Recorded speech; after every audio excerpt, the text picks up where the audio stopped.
নমস্কাৰ, মোৰ নাম জুবুৰী বৰা। মই এটা কবিতা আবৃত্তি কৰিবলৈ লৈছোঁ। যদি ক্ষমা কৰিম।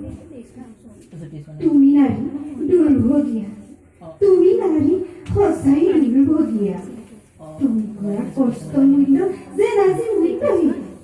তোমাক হয়তো আজি বুজিব লাগিছিল, কিন্তু তুমি আজি নিজৰ সন্তানক নিজৰ ভাতৃৰ ওচৰতে সহায়। তোমাৰ পুত্ৰ নতুবা তোমাৰ ভাতৃৰ ওচৰতে তুমি কলংকিত হৈছা। আজি শুনোতা কোনো তুমি সঁচাই দুৰ্ভগীয়া। তুমি আজি দুৰ্বল হৈ পৰিলে নহব, তুমি হব পাৰা নাৰী, কিন্তু তুমিও শক্তিশালী। তুমিও শক্তি দেখুৱাই দিয়া যে আমি নাৰী শক্তিশালী, দুৰ্ভগীয়া নহয়। ধন্যবাদ।